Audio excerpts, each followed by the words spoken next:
somos espíritos. E o corpo nada mais é do que uma ferramenta. É como a gente faz com um carro, né? A gente entra no carro para nos conduzir, para nós trabalhar, e o corpo é como se fosse um carro. É apenas um material, né, que nós usamos, um instrumento de trabalho. E nós, que somos seres eternos, né, habitamos no corpo, e o corpo é apenas uma ferramenta. Então é errado a gente citar essa questão de meu espírito, quer dizer, sempre meu corpo. O espírito sou eu, somos todos nós. Aquele ser que sente, que chora, que ama, né? E então isso nunca acaba, isso é eterno.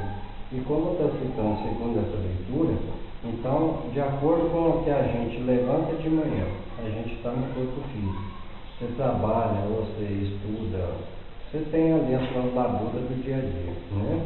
Aí quando chega a noite, a pessoa está cansada. E quando ela está cansada, ela quer o quê? Repousar, né? E o corpo físico, ele tem a necessidade do alimento, né? Que é o almoço, a janta, o café da manhã, o pão, o leite. E tem a necessidade do descanso, do sono.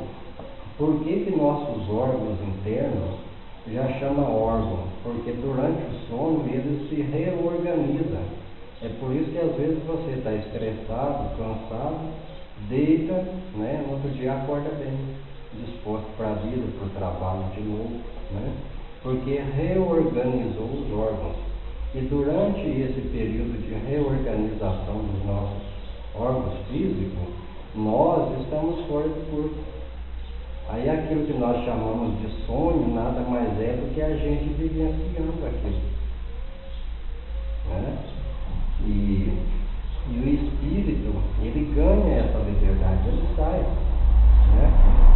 E para ter uma noção, vocês, a gente tem um fio prata, um liame, que liga o espírito ao corpo físico.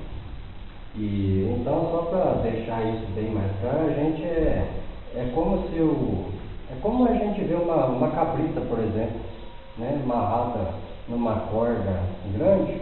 Então você amarra a corda no topo e ela pode andar para onde ela quer, mas só que ela está presa, né? E a gente está preso ao corpo físico através desse fio de prata, esse liame. Então a gente sai durante a noite, né? E é verdade que o fio não é como uma corda, né? Porque a gente vai para muito longe, né? E retorna. Outro exemplo, quantas vezes a gente sonha que está caindo, né? A gente está voltando de lá. Aí quando a gente sonha que está caindo, a gente sente medo. É verdade, né? O espírito está dando a mão e não chega nunca, né? A gente chama de repercussão física. Aí a gente está retornando ao corpo. E aí a gente sonha que está caindo e a gente fica com medo, né? Porque a gente está acostumado no corpo físico. Então a primeira coisa que vem na cabeça é: vou cair, vou machucar, né?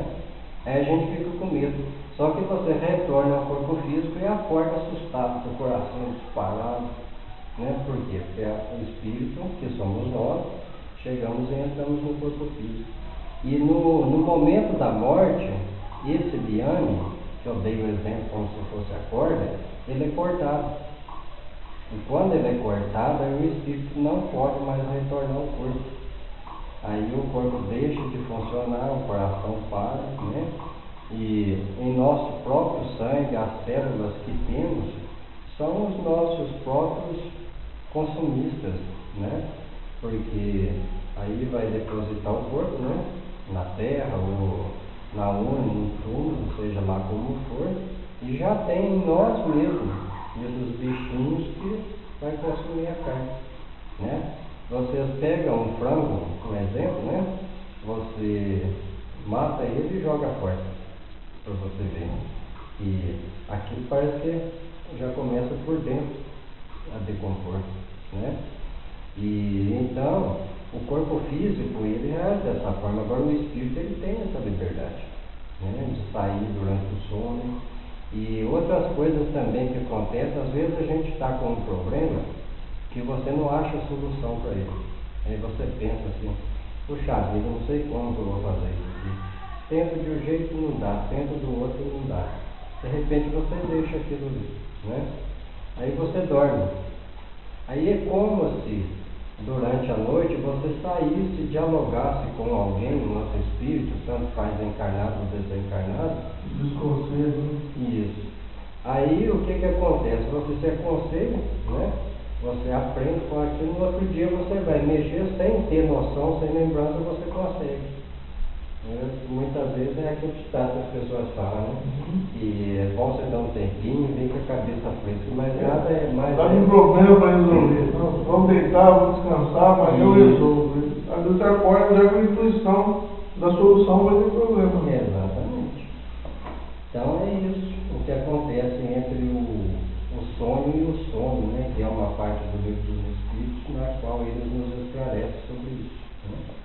Se quiser continuar. Se vocês tiverem alguma pergunta, qualquer comentário, tá? Fica à vontade. Tranquilo. Se tiver alguma dúvida. Vamos continuar nesse assunto mesmo, do sono? Pode. Deixa demais, né? Frequentemente se vê, seria a pergunta 405, né? Frequentemente se vê em sonhos coisas que parecem pressentimentos e que não se cumprem. De onde vêm elas? Podem cumprir-se para o espírito, se não se cumprem para o corpo. Quer dizer que o espírito vê aquilo que deseja, porque vai procurá-lo. Não se deve esquecer que durante o sono, a alma está sempre mais ou menos sob a influência da matéria e, por conseguinte, não se afasta jamais completamente das ideias terrenas. Disso resulta que as preocupações da vigília podem dar àquilo que se vê a aparência do que se deseja ou do que se teme.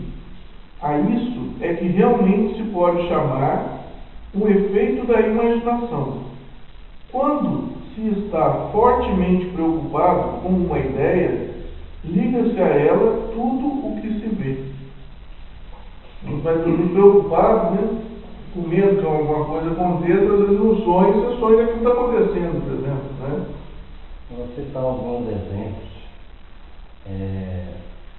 Uma vez eu estava assistindo uma novela e eu vi um fenômeno que ele é muito verdadeiro. Aquela novela do Tião lá, que tinha na Roteirã, você lembra, não? E aí teve um momento lá que ele sofreu um acidente no rodeio, e então a pessoa num momento de quase morte, então ela sai do corpo físico, né? E ele passou como se fosse por um túmulo, né? E chegou no local, e ali é como se ele visse a santa, Nossa Senhora Aparecida, que era uma coisa mental dele, né? Então é exatamente isso que relata nessa leitura. E nós estamos, mesmo fora do físico, mas ligados no físico, então existe a influência do físico. E muitas vezes também a gente sai do corpo durante a noite e nós vamos para um local que não é adequado, né? Aí é onde muitas vezes as próprias entidades, os espíritos que existem ali, eles sabem da nossa influência mental e eles tomam forma para nos expulsar dali, né? Então, às vezes a pessoa fala assim, nossa, essa noite eu sonhei com cobra, que a cobra vinha me pegar e acordei assustado. Às vezes ele estava num local, né, que não devia lá e a entidade queria tirar ele de lá, então é como se ela se transformasse numa cobra e viesse, né? Porque sabia que ele ia ficar com medo e ia correr, voltar para o físico, né? Então, a influência da matéria é referente a isso. E como eu estava dando um exemplo, essa questão da gente estar descendo também para o corpo sonhar que está caindo, né? Ter essas noções. Então, tudo isso aí influi. Agora, existem também, devido à nossa tendência, né? No livro Sexo e Obsessão, do Edivaldo Franco, ele até relata de um senhor que morava na capital de São Paulo e durante o dia no corpo físico, aquele senhor era um exemplo de pessoa, sabe? E durante a noite, quando ele saía do corpo, ele ia direto para onde? Para o bordel do outro lado, sabe? Então, quer dizer, aquilo que a gente tem na mente, aquilo que a gente se liga, se afina, muitas vezes a gente sai do corpo durante a noite e vai fazer isso. Tá? Tem um outro exemplo também, os nossos entes queridos, né? Às vezes a gente sonha com familiares que já desencarnaram, né? Ou que ainda estão encarnados, mas a gente se encontra com eles lá. Então, na verdade, o sonho em si ele não existe, é apenas a pessoa relatando. Porque quando a pessoa está dormindo, conversa, e a gente nem sempre consegue entender o que está falando. Quando a pessoa está dormindo, sabe o que é? A pessoa está ligada ao espírito no corpo físico. E muitas vezes ela está dialogando, conversando com outra entidade do outro lado, e como aquilo está ligado, às vezes está perto, o corpo físico chega a aceitar as palavras.